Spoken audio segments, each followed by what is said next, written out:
गोष्टी गोड होत असतात. आपल्या संप्रदायात देखावायला किंमत नाही. अभंग किती पाठ आहेत सोमळ्या, वागतो किती चांगला हे सांग. तुला गाथा पाठ असेल आणि उसातल्या डुकरासारखा वागत असतील हरामखोरा, तुला स्वर्गात नाही नरकात पण जागा नाही भाडव्या. विठाला विठाला अपादच भय कालास्थिता भय शंख प्राणायती मुच्यंतेने व्यालक्षाती भय सदा यती यती विद्या कृतुंजन सव्यस्थिता अनिष्टति भय निष्ठ जयो अनिष्टति भय निष्ठ जयो अनिष्टति भय निष्ठ जयो. नैवम गिरगावकर लिखितम. हे मी लिहिले का? नष्ट नष्ट नष्ट अनिष्टाचर्या भय व्याप्ती जियम हितेश क्रिया यच्चायते न सर्वस्थितेषु मिथ्य कृतुंजन्य अधपातास दिस्तते वच नैवम गांजा कसम लिखितम.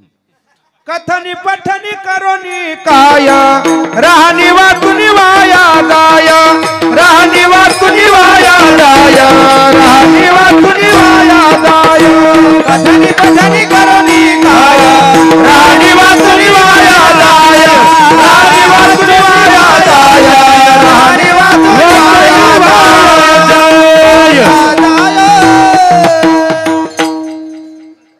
कथन केले पठन केले पण राहत नीट नाही. परवाला एक जण भेटलं रामकाका, श्राद्धाचं कीर्तन होतं आणि एक अभंग म्हणला. यायनच म्हणलं बापून, तुका म्हणे पितृ आशीर्वाद देती कल्याण विच्छिती तया कुळा. बाबाजी हा अभंग आपल्या प्रतीतला नसेल तरी नागपूर प्रतीतल्या गाथ्यात आहे. आणि ह्या अभंग आदरानं वैकुंठवासी धर्मभास्कर वक्ते बाबा घ्यायचे. ते एक जण फोन करून म्हणलं, महाराज ते अभंग शपक आहे. म्हणलं तू मलंग भाईवानी कपडे घालतून आमच्या नाकात काड्या घालतोय सुंबळ्या. हा आमची इथं तेल इकायला मलंग भाई येत होतं 4 ठणून. मलंग भाई मुसलमानाचं बिचार आणि त्याच्यासारखे कपडे घालीतून तू आमचे माप काढितोय सुंबळ्या. लायकी आहे का तुला? पाण्य तू सकाळी तू विठाला विठाला विठाला.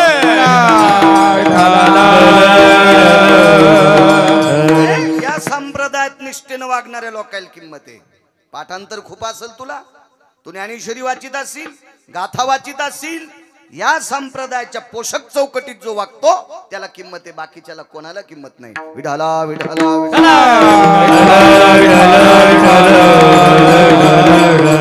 म्हणून जगाचा मालक हा धारवाड काट्यासारखा वागलाय. धारवाड काटा माहित असावा. आता इलेक्ट्रिक काटे निघले. पूर्वीच्या काळात सरपंच धारवाड काटा होता.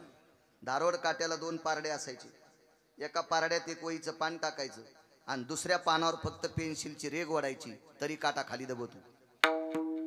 आका टाकाचाही घाव न साती, अगा टाकाचाही घाव न साती, आईशिया काट्या निगुती तुल्य पाहती तुल्य पाहती तुल्य पाहती. टाक म्हणजे पेन. बोरूचा टाक होता ना पहिला, टाकच होते ना बोरूची. तुमच्या फार लहानपणची गोष्ट. त्याचा नुसता टिपका सहन काट्याला सहन होत नाही की लगेच तो काटा खाली दबतोय. अशा चौकटीत वागणारा जगाचा बाप होता. म्हणून ब्रह्मचार्याच्या यादीत, म्हणून नवल साधा सोपा सरळ अभंगाचा अर्थ झालं कीर्तन. विठाला विठाला. आशीर्वाद देत राहा, बाळू बोलत राहील. नवल सांगतोय तुम्हाला. 7व्या अवतारात प्रभू रामचंद्राचे भाऊ लक्ष्मण हे शेषाचा अवतार आणि प्रभू रामचंद्र हे पंढरपुरातल्या मालकाचा अवतार. प्रत्यक्ष विष्णू परमात्मा. प्रत्यक्ष म्हणजे विष्णूच. आणि लखन शेष. पण लक्ष्मणजीने इंद्रजित मारला. 2 नवल आहे का? 2 इंद्रजित मारला. इंद्रजित मारल्याच्या नंतर त्याच्या शरीराचे तुकडे 3 झाले. डोकं प्रभू रामचंद्राच्या पक्षात आलं. हे शरीर युद्धभूमीच्या ठिकाणी पडलं आणि भुजा स्वतःच्या दारात पडली. बाबाजी हात स्वतःच्या दारात पडला. आता हात आणि शरीर एकत्रित केलं पण डोकं प्रभू रामचंद्राच्या पक्षात होतं. आणायचं कोण? कोण्या राक्षसाची मायवेली तिकडे झाला वानराच्या टोळीत. ते काय साधे वानर होते वय? एक एका हुनी बळी रे. साधे वानर होते का ते? त्याच्यातलं एक बी गुटखा खात नव्हतं, एक बी तंबाखू खात नव्हतं. रामकाका तुम्ही सांगितलं पोरं आमचे चांगले सप्त्यात उतरतात. पण पोरायनं जर गुटके सोडले तर मी त्याची पाठ थापटी. काय होतं माहितीये का, मसड 18 पेंड्या खाती पण दूध काढताना लाथ आणि ती कामाची नाही होती. मसड लगेच शिकली पाहिजे. माझं मत आहे ती मसड इकून टाका. उगा कडव्याला काळ येणार ना, ती कशाला ठेवायची ती मसड, काय कामाची नाही. अद्याप नाही हो. तेव्हा गावरान तुपातला शिरा बायको खाऊ घालती पण दुसऱ्या देखता म्हणती अक्कल आहे का तुला. अरे बापरे. त्याच्यापेक्षा मस्त तिकडे ते अंगाला काव लावा आणि रामदेव बाबाच्या फौज मध्ये जावा. नकोच काय करायचं आहे का नाही असं काम. मी तरुणांची पाठ त्या दिवशी थापटील.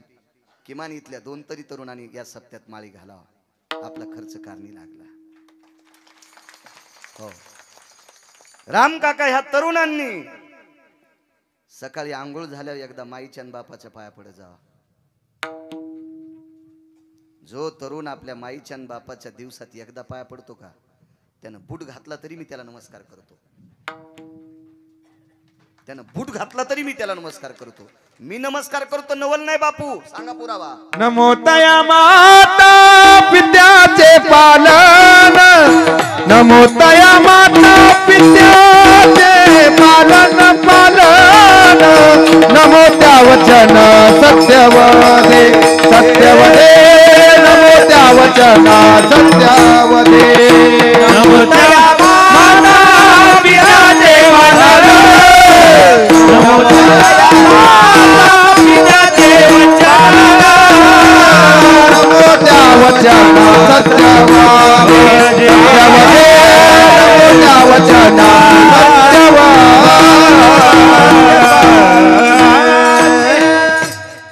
तुम्हाला महाराजांच्या पाया पडायला बंधन घालणार नाही. जो दिवसात एकदा मायबापाच्या पाया पडतो त्याला भारतातल्या कोण्याच महाराजाच्या पाया पडायची गरज नाही. लिहून घ्या, वाचून सांगतोय गिरगावकर, बापाऱ्या नाही त्या. एकाही महाराजाच्या पाया पडायची गरज नाही. सगळं पुण्य मायबापाच्या पायावर आहे. मोठ्या श्रद्धेने धर्माचं काम करता. तोंड भरून काकांनी सांगितलं आमची पोरं फार सात्विक आहेत, सत्याच्या बाबतीत फार अग्रेसर आहेत. त्याबद्दल तुम्हाला धन्यवाद, त्याबद्दल तुम्हाला प्रणाम. पण संसारातल्या चौकटी सुद्धा पाळी जा, ही तुम्हाला कळकळीची विनंती. तुम्हाला सुद्धा सांगतो माझ्या माईंनो, सगळ्यात आधी सेवा करायची पप्याच्या बापाची, म्हणजे कपाळाच्या मालकाची. आणि तिथून पुढे भेटला महाराज तर त्याला चहा पाजायचा, नाही तर दूध पाजायचा. ते काय बोके आहे का दूध पाजायला. हा पुन्हा त्याचं मत आहे मी कपात पित नाही, वाटीत पितो. दुधात बुटात पितो का. सगळ्यात आधी कपाळाच्या मालकाची सेवा करायची. नवऱ्याची सेवा न करता महाराजाला काजू टाकून जर दूध देत असेल, अशी बाई ज्या भागात ते त्या भागात गारा पडत असतात. काही नाही. तुम्हाला एक सांगू का, जे घरात नीट वागत नाहीत का, ते बाकीच्या ठिकाणी नीट वागायच्या कामाचे नसते. आही कची धड नाही तयाची परत्र पुसशी काही. सगळ्यात मोठी सेवा आपल्या पतीची करायची. माझ्या माईंनो, जी बाई नवऱ्याच्या दिवसात एकदा पाया पडती का, तिला जगाचा मालक डोक्यावर घेऊन नाचतोय. हो, डोक्यावर घेऊन नाचतोय. इतकी ताकद आहे तिची देवावरी सत्ता. फार मोठी ताकद आहे. तरुण अग्रेसर आहात. पुनश्च तुम्हाला एकदा धन्यवाद देतो. धर्माचं कार्य करण्यासाठी तरुण अत्यंत गरजेचे. हा धर्म त्याच्या तुमच्यामुळेच उंच जाईल. काळाची गरज आहे. तरी पण त्याच्यातही तेव्हा डॉक्टरनं सर्दीचं जरी औषध दिलं असेल तरी पेशंटनं आंबट खाऊ नये. हे तर सरपंच महत्वाचंच आहे. आणि डॉक्टरनं गोळ्या दिल्या आणि पेशंट जर चिचा खात असेल तर 9-10 मेडिकल खाल्ल्या तरी त्याची सर्दी कशी राहील. म्हणून पथ्य सुद्धा महत्वाचे बाळांनो, अत्यंत महत्वाचे. पथ्य सुद्धा पाळा. चला, इंद्रजित मारला. इथपर्यंत आलतो ना. मारला इंद्रजित मारल्याच्या नंतर डोकं इकडे त्या वानराकडे यायची काय हिंमत आहे कोणाची. काय वानर होते राजू. सुलोचनेनं आपल्या सासूला सांगितलं. सासूच्या म्हणण्यानुसार रावणालाही निरोप गेला. रावणानं मान खाली घातली. मंदोदरीनं सांगितलं मी मालकाला विचारल्याशिवाय जात नाही. मालक जर नाही म्हणाली तर मी जात नाही. नाही गेली ती. स्वतः सुलोचना प्रभू रामचंद्राच्या पक्षात पोचली.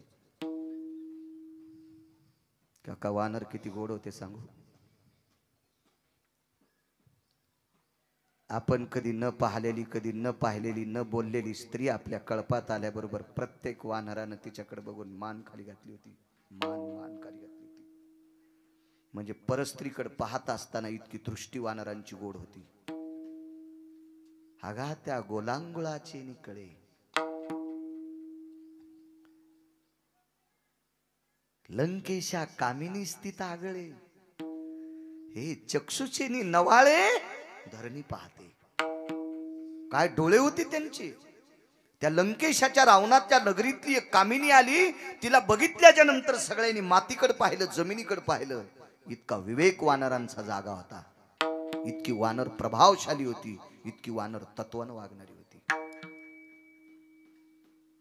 सुग्रीवानं सांगितलं, भगवान. काय सुग्रीवा? किष्किंधा नरेश बोला. आपल्या शिबिराच्या समोर राजा रावणांच्या सुनबाई आल्यात. आदर पहा किती मोठा आहे. राजा रावणांच्या सुनबाई आल्यात. ठीक आहे. लखन जी प्रभू. बघा कोण आलाय. विचारलं काय काम आहे माय? माझ्या पतीचं डोकं तुमच्या पक्षात आले, देऊन टाका. ती ताट घेऊन आलती. ताट आणि कपडा. ताट सोन्याचं होतं. त्या सोन्याच्या ताटात ते डोकं ठेवलं, त्याच्यावर कपड्यानं झाकलं आणि सुलोचनेच्या हातात ते देऊन टाकलं. पण ती जाता जाता सहज साजूक पावलं टाकता टाकता म्हणली, काय तुमचे वडील एवढे होते तुम्हाला वाचू शकले नाही? काय तुमचे कुंभकर्ण काका इतके मोठे ते वाचू शकले नाही?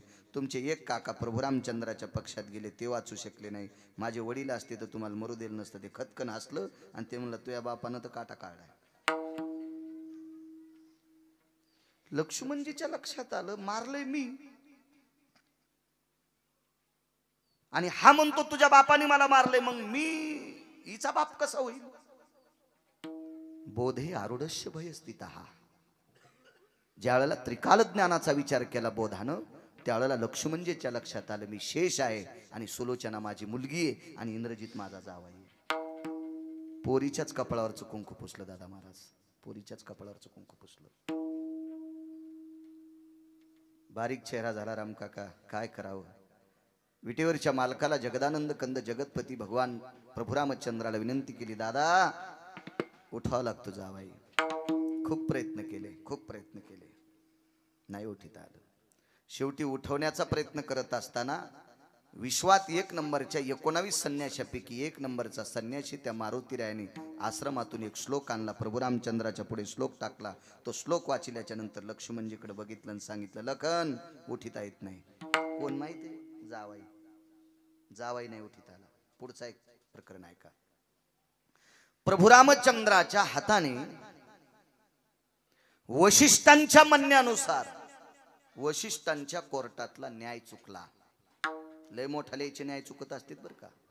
वशिष्ठांच्या कोर्टातला न्याय चुकला आणि हा न्याय चुकल्याच्या नंतर वशिष्ठानं सांगितलं, कुणीतरी शूद्र भजन करतय, कुणीतरी शूद्र तपश्चर्या करतय, कुणीतरी शूद्र साधना करतय, याच्याकरता अयोध्येत पाप वाढय आणि 11 वर्षाचं पोरग तात्या मरण पावलंय, असं वशिष्ठाच्या संदेश आला असते. हा संदेश चुकीचा होता. इथे माझ्या अष्टादश मालकांपैकी एक मालक सांगतात, सकळासी येते कलियुगी उद्धार हरीच्या नामे. भजन करणाऱ्याला भजन करण्यासाठी सर्वांना अधिकार. उलट सांगू का तुम्हाला, महाराजाचं पोरग भजन करीत असेल तर काय नवल नाही. मृदंगाचं पोरग मृदंगाचार्य होत असेल काय नवले. आमचं काट्ट कीर्तन करीत असेल काय नवले. तुमचं गात असेल काय नवले. ज्याचा बाप दारू पितो त्याच्या पोरानं भजन करावं, त्याची पाठ थापटावा. त्याची परंपरा नाही त्याला, परंपरा नाही, त्याची फाट ताप टाकायची असती. मास्तरचं पोरग मास्तर नाही होणं काय नवलाची गोष्ट आहे? ते का शेळ्या वळणार आहे का? ज्याला परंपरा नाही त्यानं मोठं व्हावा. मग किराताचं पोरग भजन करतं, याचा सन्मान पंढरपुरातल्या मालकाला वाटावा का नाही? यानं वशिष्ठाचं ऐकून मारलं. सोडीला चंद्राकृती बाण. आणि त्या किराताचं लावरं चित्र सशे धरणाराचं पोरग, भिल्लाचं पोरग मारलं. त्या बाईनं ते गठुडं आणलं प्रभू रामचंद्राच्या पुढं आणि सांगितलं, मालक हे तुम्ही मारले. कोण म्हणतं मी मारलं? सरपंच ती बाई लई हुशार होती, कोणाला साधं समजायचं नाही. तुम्हाला एक माहिती का, आपल्याकडे मन होते, धसकाटाला कसपट समजायचं नाही. धसकाटाला कसपट समजायचं नाही. धसकट का कळत माहितीये का? पायात घुसल्या बाबाजी. चांगल्या डॉक्टरकडे जाऊन उपसत नाही. मग त्यातली त्यात पिकावा, पाय खापक्या व्हावा, मग लय दसकट बेजार करीतात. त्याच्यामुळे कोणाला साधं समजायचंच नाही. बाई लावरत चित्र सशेदन. ए खजिने शांत बस. लावरं चित्र ससे धरणाऱ्याच्या जरी कुळातली बाई असेल असं समजायचं नाही हो. गरीबाला डोकं नसतं असं कोण म्हणते? असं कसं? आपल्याला अधिकार आहे का तो म्हणण्याचा? नाही नाही, कोणाला साधं समजायचं नाही आणि कोणाला लहान समजायचं नाही. मोठ्या लाकडानं बारकाल्या लाकडाला लहान म्हणायचंच नाही रामकाका. कारण मोठ्या लाकडानं किती शहाणपणा केला तरी ते पेटत नसते. ते पेटण्यासाठी त्याला बारकालीत लाकडं लागत असतील. इतकं मात्र ध्यानात ठेवलं पाहिजे.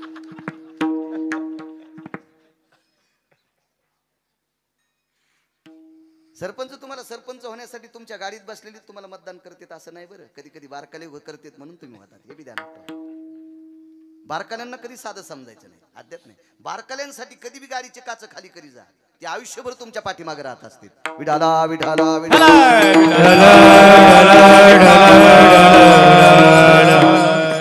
माझं म्हणजे रेडीमेड कपड्याचं दुकान आहे बरं. उगं तुम्ही म्हणताल आमच्यावर बॉम्ब टाकायला काय, असं मुळीच नाही. काही विषय आपल्याला राजकारण कवडी कळत नाहीत, काय घेणे त्याच्याशी. आपल्याला कळतं फक्त पंढरपुरातला तितकंच बघायचं, काय करायचं. आमच्या मित्राला चांगलं गाता येत होतं, ते म्हणलं मला ग्रामपंचायतचा सदस्य व्हायचा. 3.5 एकर जमीन, 19 म्हशी, 14 शेळ्या. चट फुकलं ना, आता नाशिकला खडे खांदायले. म्हणलं कसं गार लागायले सदस्य व्हायचं म्हणल्यावर. ते म्हणलं जाऊ दे भाऊ, आता काय ताण घेऊ नका. नको म्हणलं. ते म्हणलं तुला मोह खपतच नाही. म्हणलं आता कसं खपायले, काय गरज होती काय? मस्त चाली म्हणत होता, लोक पैसे देत होते. अरे फवारा पाठीवर घेतल्यावर 500 भेटते, इथं तूप खाऊ घालून पैसे देत होते. आणि कशाला उतू आला सरी म्हणलं, आहे का नाही, ज्यायला व्हायचं द्यायला होऊ दे, द्यायचे काम असते. आपण परमार्थातल्या लोकांना कशाला येडवाणी करायचं, फोकट कळण शेडी वळवळ. विठाला विठाला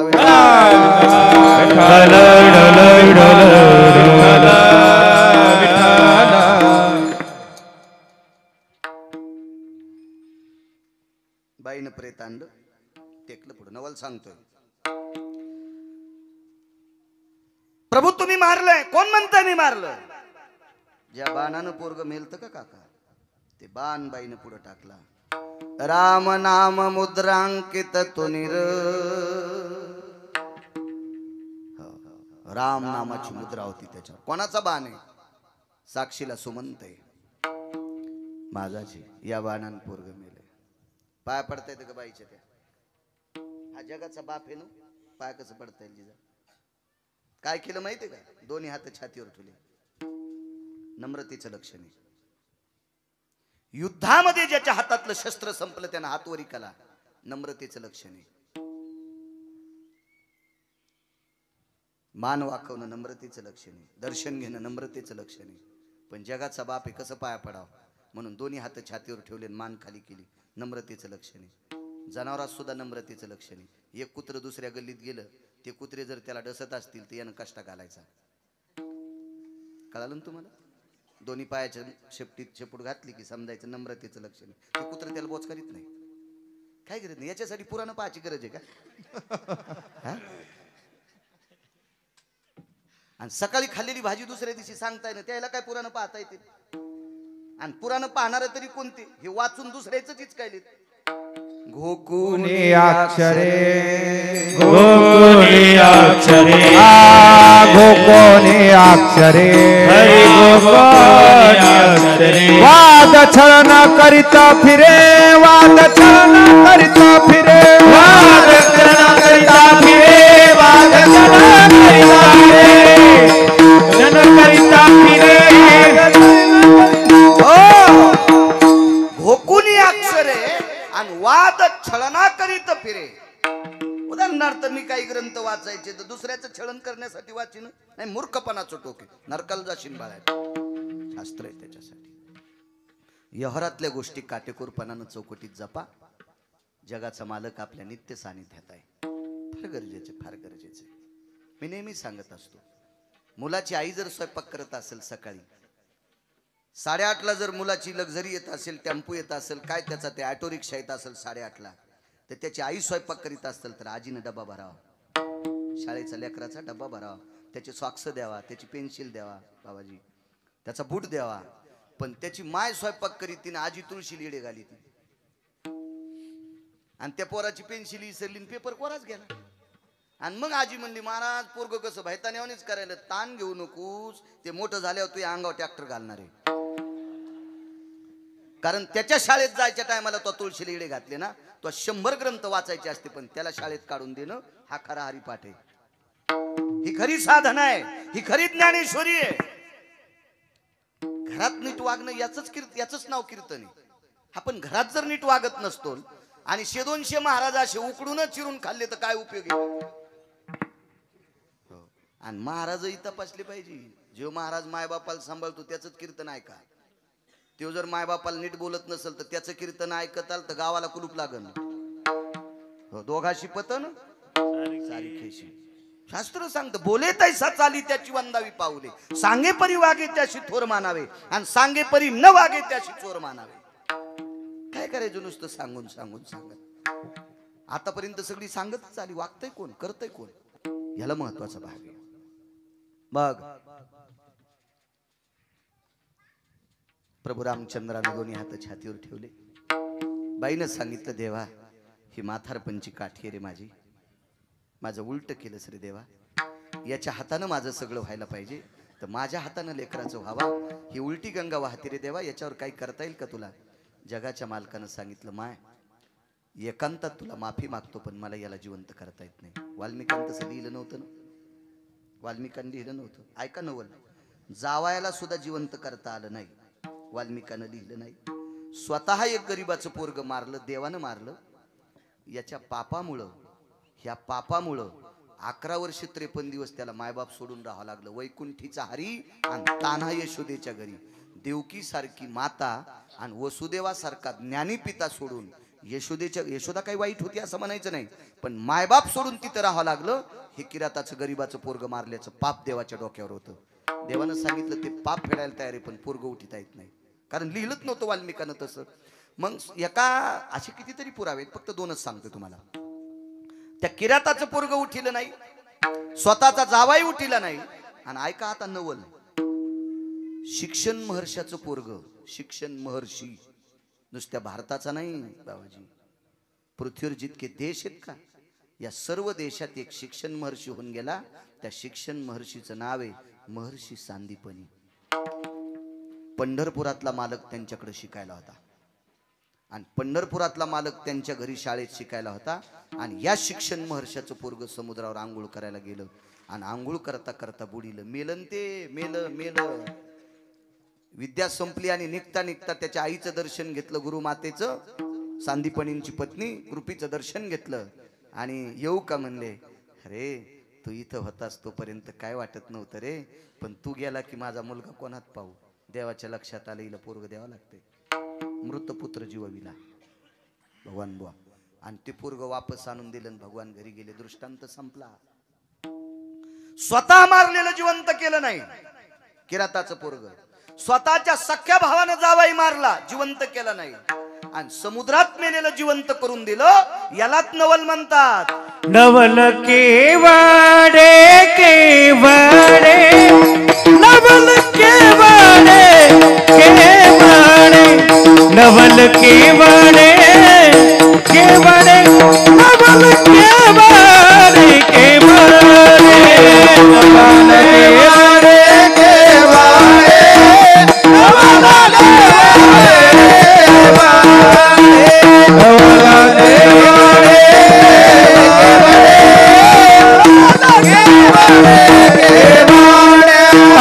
नवल नवल केवडे केवडे, नवल केवडे केवडे, नवल केवडे केवडे, नवल केवडे केवडे, नवल केवडे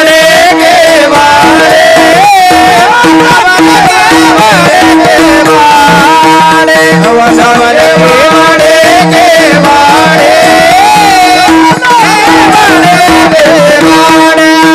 नकळे कानोबाची कोडे, नकळे कानोबाची कोडे, नकळे कानोबाची कोडे कोडे कोडे, नवल केवडे केवडे, नवल केवडे केवडे, नवल केवडे केवडे, नवल केवडे केवडे, नकळे कानोबाचे कोडे, नकळे कानोबाचे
7व्या अवतारात एक मस्तार्ड.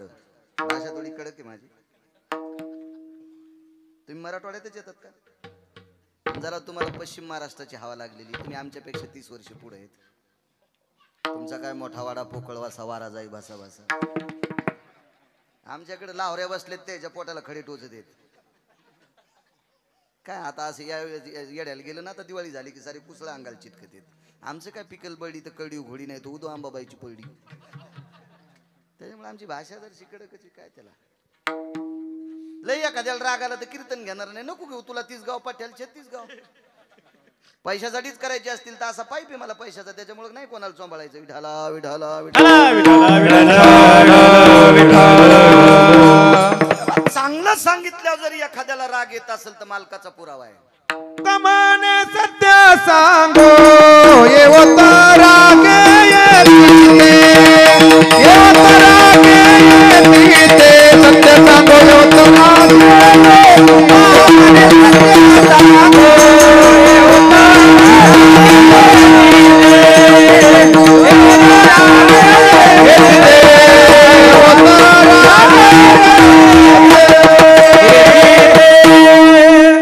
तुका म्हणे सत्य सांगो योत रागे येतील ते. एखाद्याला राग आला तर काय हरकत आहे, पण खरं बोलत जा. कीर्तनकार जर पुढच्याला चोंबाळून बोलत असेल आणि खरं बोलत नसेल, पुढच्याला आनंद व्हावा याच्यासाठी जर बोलत असेल, तर भगवंताला याच्यासाठी स्वतंत्र नरकाची व्यवस्था करावी लागेल. काय गरज आहे आपल्याला त्याच्याशी? उपदेशावर आरूढ असलं पाहिजे कीर्तन. एखाद्याला थोडस काही राग आला असेल येऊ देवा, पण 10 लोकांना तर बरं वाटेल त्याच्यासाठी. नालायक व्यक्ती होता एक, नालायक, इतका नालायक, इतका नालायक, त्याला सांगणाराही नालायकच होता. त्याचं नाव लंकेचा राजा रावण. त्रास दिला ऋषीमुनींना. त्रास दिल्याच्या नंतर ऋषीमुनींनी आपली वेदना जगदानंद कंद जगतपती प्रभू रामचंद्राकडे मांडली आणि प्रभू रामचंद्राने त्याला सळो की पळो करून सोडलं. पण ते बेट इतकं नालायक होतं, इतकं शातूर होतं, ते समुद्रात जाऊन लपलं. त्याला कोणीच लपू देत नव्हतं, पण समुद्रात लपलं. आता समुद्रानं का लपू दिलं? कारण समुद्राची मुलगी ही प्रभू रामचंद्राची पत्नी. लक्ष्मी कोणाची कन्या आहे? सागराची. सीता कोण आहे? लक्ष्मी. प्रभू रामचंद्र कोण आहेत? विष्णू. लक्ष्मीचे कोण आहेत? पती. समुद्राचे कोण आहेत? जावाई. मग आपल्या मुलीचं हरण का होऊ दिलं? याच्याकरता समुद्र फुगलं, याच्याकरता समुद्र फुगला. पण त्याच्या लक्षात यावा या सगळ्या गोष्टी कर्मानं होत असतात. कर्मे रावण क्षय पावला. माग पुढे सांगतोय कर्मे दशरथ योगे मेला. माग पुढा कर्मे श्रीराम वनवासा गेला. योग घडला सीता देवी. 6 महिने 26 दिवस सीतेला मालकाच्या व्यतिरिक्त राहावं लागलंय. हे राम काका तिचं पाप होतं. हे सीतेचं चुकलेलं कर्म आहे. जगाच्या मालकाला 14 वर्ष 27 दिवस बिना चपलाचं फिरावं लागलं. हे त्याचं कर्म आहे, त्याचं कर्म आहे.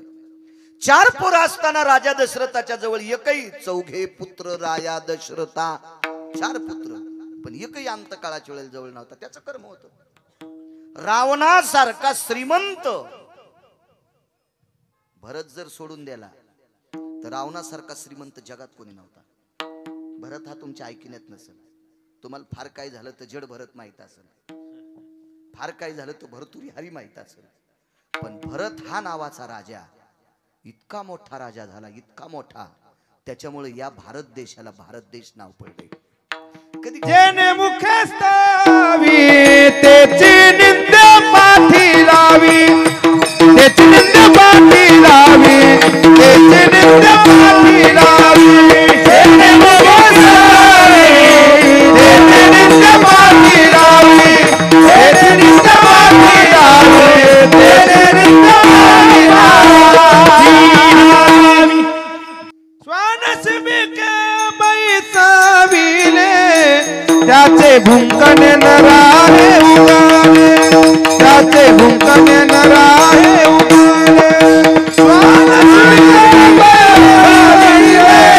त्याचे भुंकणे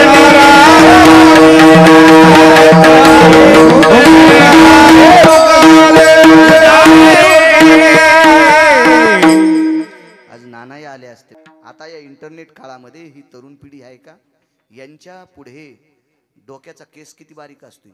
तो केस उभा 14 भाग करायचे. उभे 14 गाडेकर मामात ना? हो, गाडेकर मामा. उभे 14 भाग करायचे. तर केसच मुळात काका बारीक असतो आणि त्याचे उभे 14 भाग करायचे बाबाजी. तर 14 भाग किती बारीक असेल तितकी सुद्धा चूक करता येणार नाही. इतके यांचे मोबाईल पारदर्शक येतं, इतके पारदर्शक येतं. मग इथून पुढे चुका नाही जमणार. अद्याप नाही, अद्याप नाही, अद्याप नाही. असो,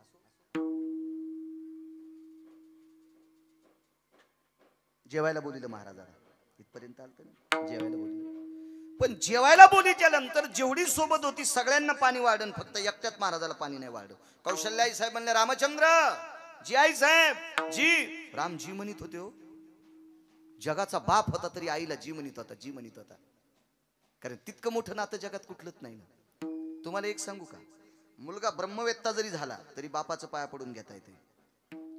मुलगा येती जरी झाला तरी बापाचं पाया पडून घेता येते. पण मुलगा ब्रह्मवेत्ता जरी झाला तर आईचं पाया पडून घेता येत नाही. हे द्वापार युगातल्या अष्टवक्राकडून शिकला. अष्टवक्राचं चरित्र वाचा, तुमच्या लक्षात येईल काय आदरी आई आणि बाप काय असतो. एवढी मोठी शक्ती.